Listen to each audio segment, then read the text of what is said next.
Hey there, lovers of books! I'm sure I'm not the only one that has noticed that utopian, dystopian society novels are the new fad around the book world.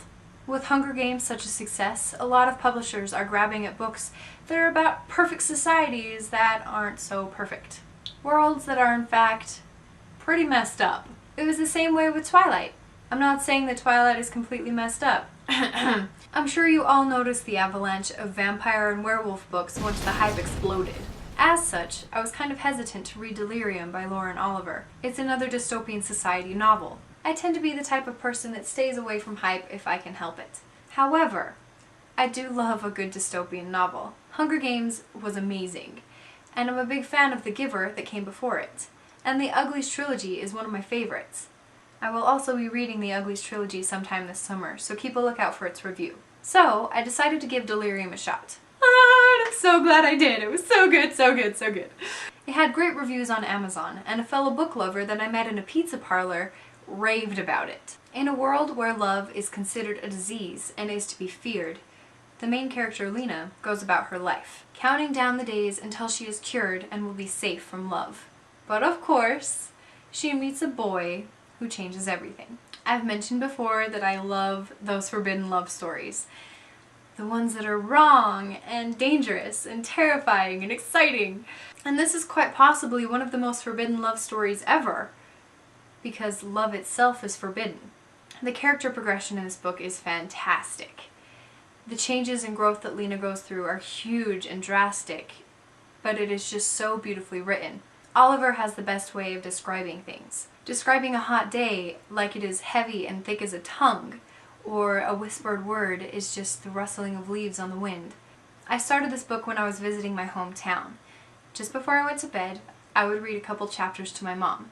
We were both very intrigued by this author's writing style and had to stop at times just to admire some of her words. It was great from start to finish, and I don't think there was a single moment when I felt like it wasn't worth reading because it was part of a genre fad. Even though we live in a world where we are free to love, it's not hard to understand the concept in this novel. When you think of past heartbreaks or present disappointments, Oliver sees things in such a shrewd way, perceiving things about the world we live in now and so effortlessly transferring them into her own written world. She has a way of making it believable, even when the ideas are so outrageous. There is a quote in this novel that I had to write down. It was beautifully written and very thought-provoking. I know the whole point, the only point, is to find the things that matter, and hold on to them, and fight for them, and refuse to let them go. This novel is filled with wonderful wisdoms like this. Not only does Oliver write beautiful and insightful words, her written world is incredibly complex. Each chapter starts with a piece of literature that only exists in her written world. Quotes from the Book of Guidelines for the Citizens or from future history books. Each one is thoroughly convincing and impressive. Her ability to give character to a small blip of italicized text is outstanding. This book ends with such a dramatic cliffhanger that my book-loving mind is screaming in agony. This is one sequel that I'm going to grab the instant that it hits shelves, if I can't figure out a way to get it sooner. Lauren Oliver has painted such a beautiful and horrifying picture about this fictional future. It has left me impatiently waiting to read more. I definitely recommend this book. It is witty, dramatic, mysterious, romantic, and has me totally infected. If being in love with this book means that I have a disease, then I never want to be cured. If you are interested in buying Delirium by Lauren Oliver, there are links below this video.